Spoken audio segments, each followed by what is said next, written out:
All right, show me the money. NFL picks for week number three, or number four are here. We are almost through the month of September. Crazy as that is. Join me today. I did announce last week my friend Will Smith's supposed to be on the line. He had a scheduling conflict, could not make it. But thankfully, like we had this guy on the calendar for later in the season. He decided to come on early. Troy Mauriello is here. Troy, how are you? I'm doing well, Mike. Happy to be here. Happy that I could step in a little earlier and get these picks. This is one of my favorite annual traditions of football season.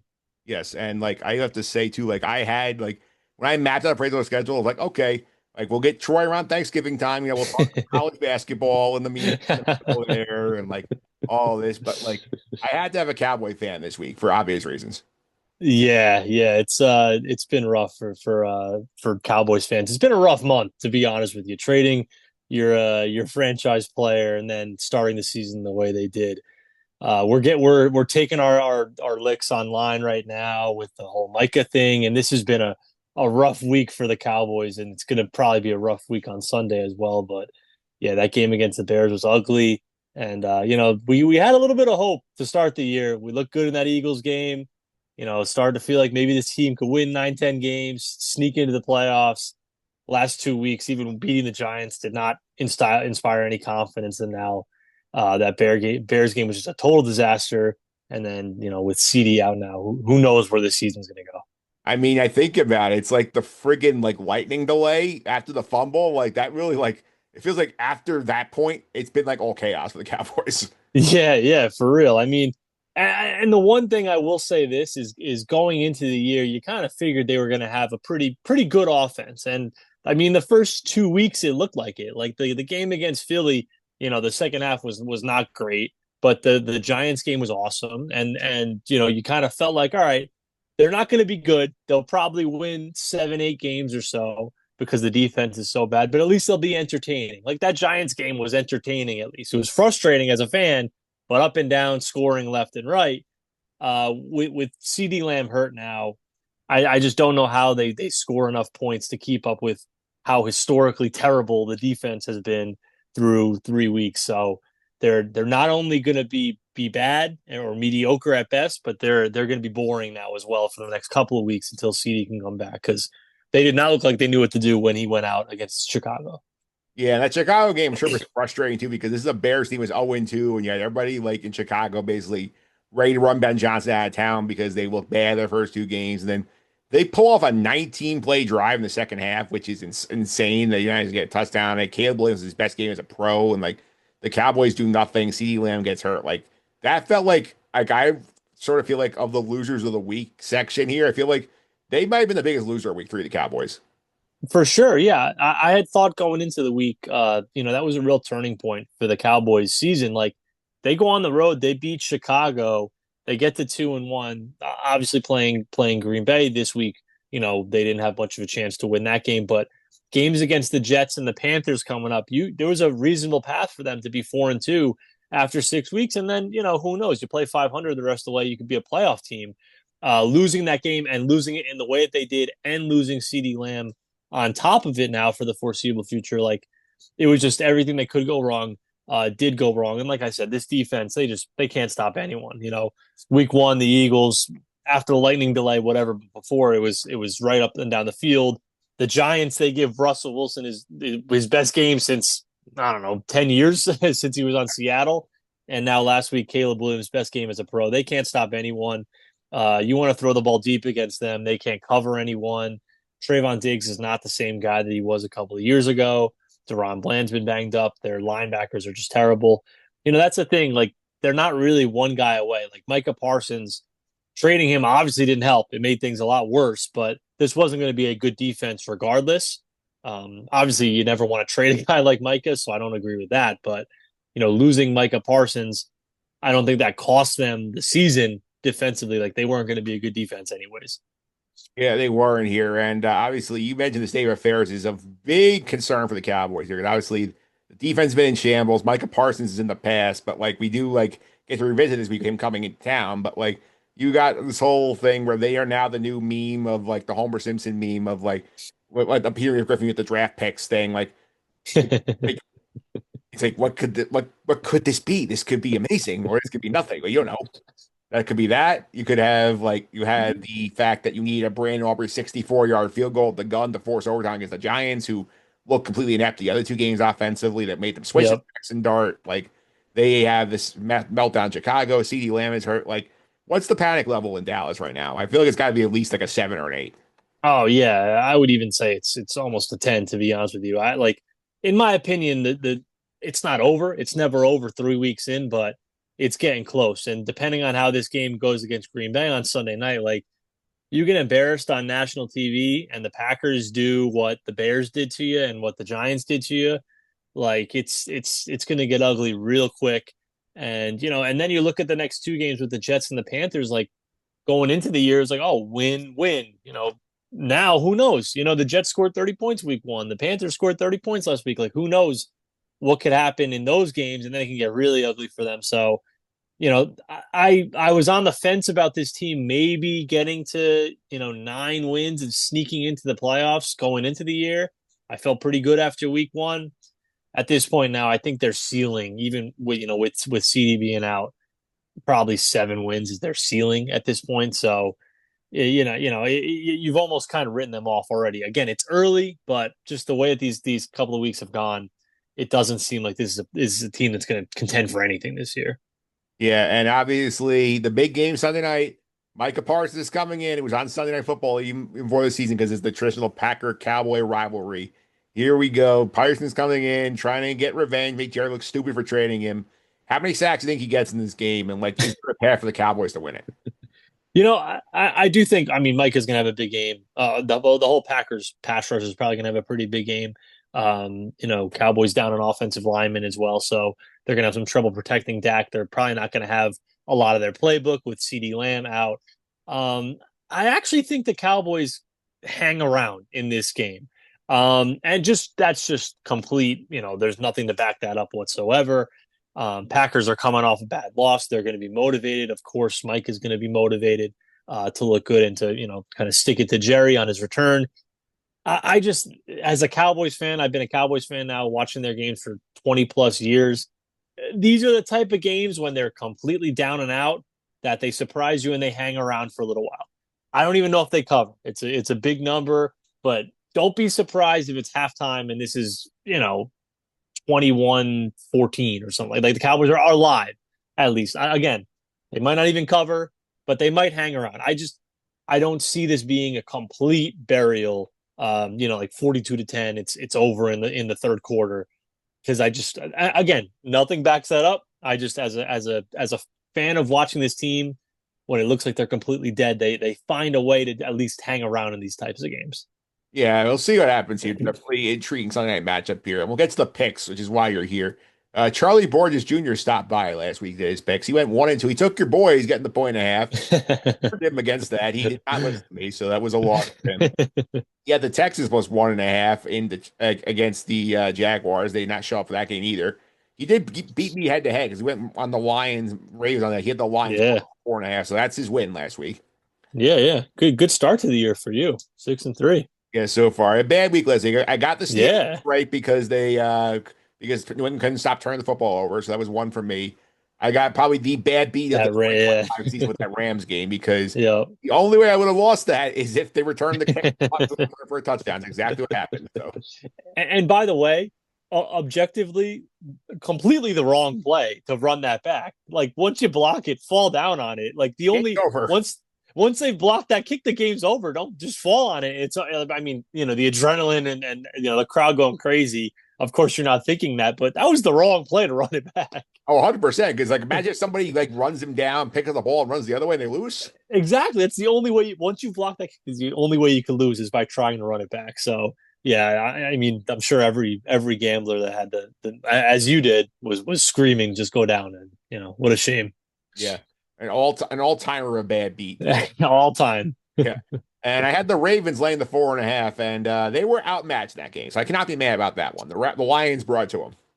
Yeah, they did. Yeah, the Lions from really the opening kickoff, I mean, offensively looked like a juggernaut. Like they have looked really for the past 2 years. We were waiting for that Lions team to come out, and the last 2 weeks they certainly have. Yep. So on the year, we both went 1-2 last week. Challenger 5-4. I'm 6-3. So nice and tight race early so far. So, Troy, as the guest, I'll let you go first. Where are you going with pick number one? Yeah, I'm gonna try to do my best to keep us in the I'm gonna do my best to keep us in the race here. My first pick, I'm gonna go with the Rams. They're laying 3.5 points against the Colts.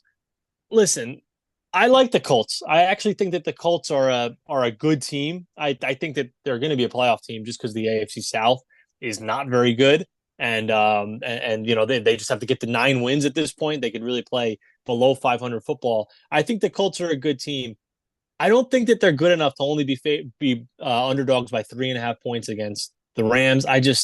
The Rams, if they would have won that game last week against the Eagles in convincing fashion, like it looked like they were going to do, this is probably a 5+ point line.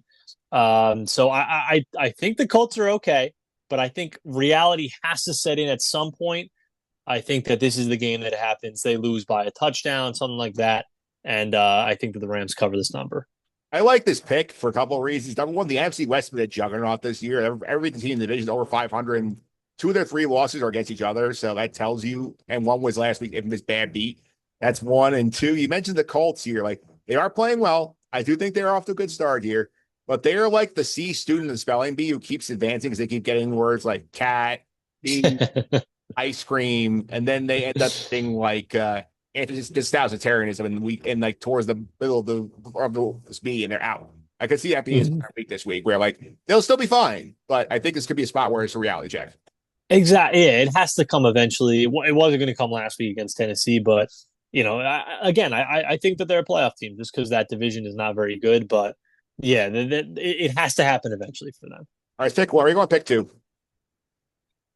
I'm going to go with the Baltimore Ravens, pick number two, favored by 2.5 points against the Chiefs.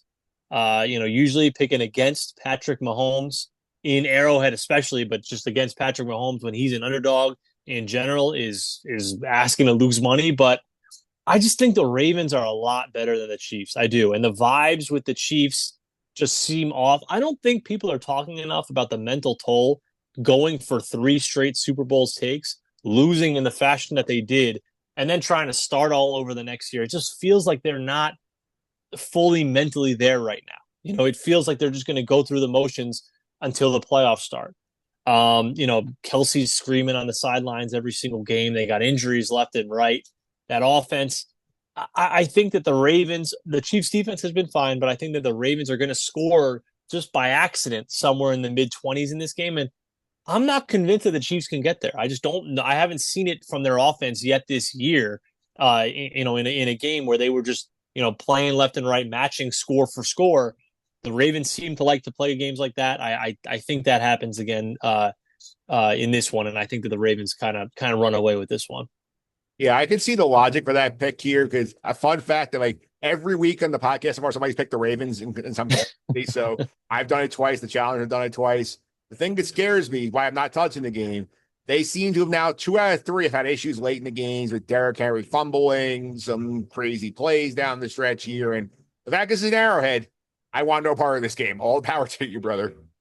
Exactly. Yeah, that's the one big risk is if something wonky happens, the Chiefs had that magic all of last year with block kicks and fumbles and this and that. Seems like the Eagles got that magic this year, but if it's a close game, like if it's a tie game with 3 minutes to go, I'm not going to feel good about this. This is more of a pick of the Ravens are going to run away with this thing and win it by 7+ points. Let's say.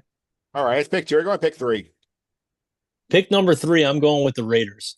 They're at home. They're playing the Chicago Bears.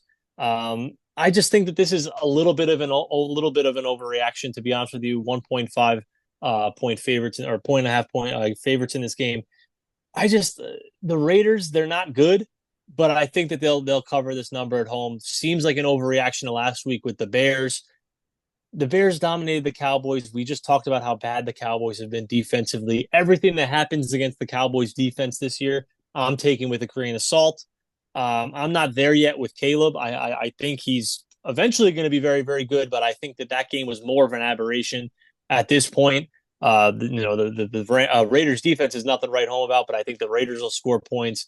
this just feels like a little bit too much respect to the Bears for a Raiders team that hasn't looked great to this point. But I think at home, Bears having to travel there. Give me the Raiders with the points. Yeah, I like this pick too. I think this is a good spot you mentioned here. Like, let me see the Bears go win this game on the road. Let me see them actually do it and actually like show that we can go into a tough environment and win a football game against a quality team. Because the Raiders are not bad. The Raiders think can be in the wild card all year. Exactly, and that's the whole reasoning behind this here is this is essentially a pick 'em. This game, and if you're telling me that the Bears can go on the road if they do it, great. We haven't seen it. They've played 3 games. One game they looked horrible. One game they choked away a big lead, and the other game they looked great against a bad Cowboys team. Let's like you said, let's let the Bears do it before we give them that respect. All right. Your picks are on the board. I'm up now here. Pick number 1. I'm going to say sorry here. I'm going to lay the number with the Packers on Sunday Night Football. I'm going to lay the 6.5 here. Like, from what I've seen, like with the fact they let the Giants put 37 points on with Russell Wilson, who has since been benched, by the way. He replaced by Jackson Dart. You saw what happened with Caleb Williams in Chicago last week. And you got the Packers coming in here off a loss to the Browns on the road.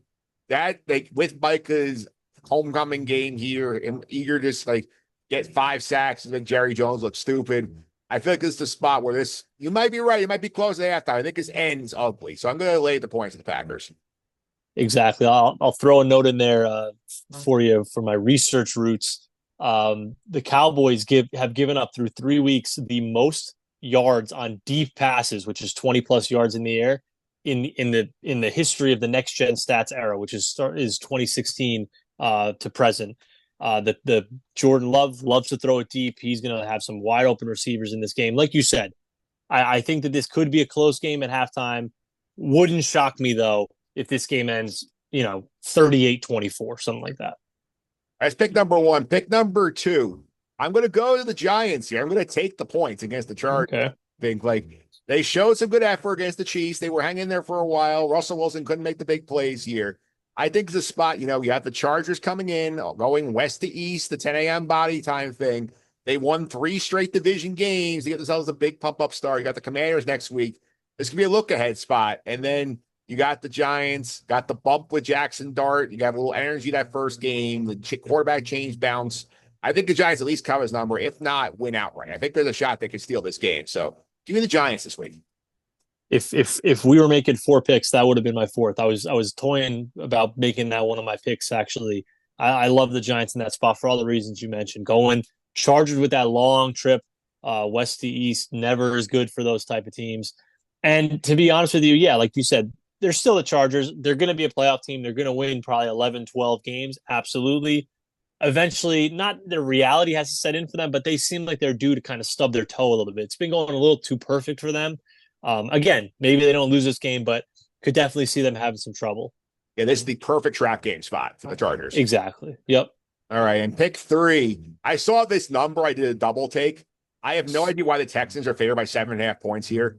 They are 0-3. They've looked like trash most of the year so far. CJ Stroud's running for his life, making bad plays. The Titans, I know they look bad in week 3, but they played well defensively the first weeks of the season here.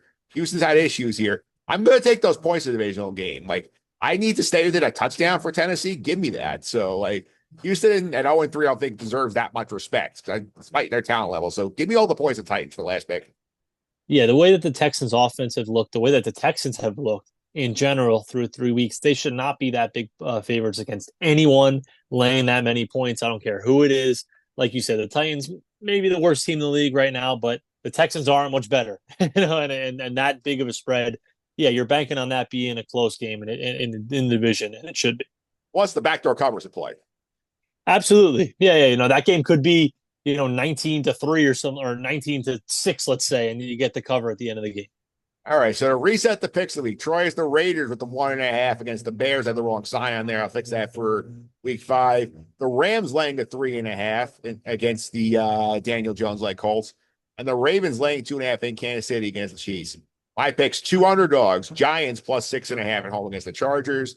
The Titans plus 7.5 at the Texans. And the Packers laying 6.5 to get revenge on Jerry Jones from Micah Parsons against the Cowboys. Those are your picks for week number 4. And speaking of the Giants, I'm going to be chatting next week with one of the co-hosts of the Sorry to Interrupt podcast. Sean Rowe stopping by. He's a big Giants guy. So we'll break down Jackson Dart's debut.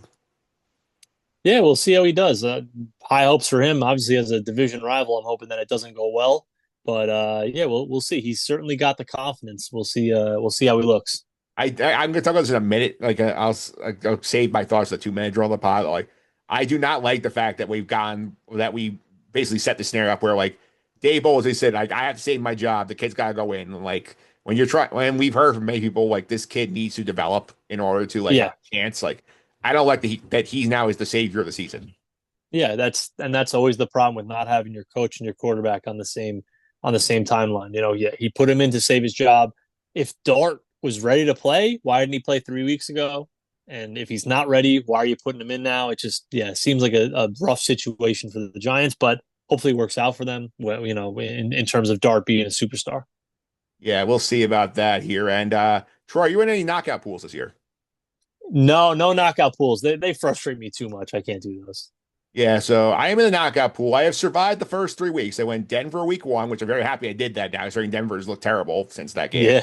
Yeah, I Baltimore week 2, they won easy. Seattle week 3, feel like I avoided nice. landmine. I was like, I'm not taking a road team yet. It's too early. Yeah, yeah, very, very smart. I'm sure the Packers knocked out a lot of people with that one, but Browns are stingy. They're not a team that you can just easily fade. Yeah. Funny you mention that. I pick against the Browns this week. I'm taking the Lions this week in that game. So you I, know, now that I say that, actually, I do kind of like the Lions in that game yeah, as well. As well. there's a big difference between Cleveland at home and Cleveland on the road. I think Cleveland Exactly. Yeah. out there win out of their system here. I think when they go to Detroit, lose by 15, at least 2 touchdowns. Yeah. Little too much respect for the Browns with that line.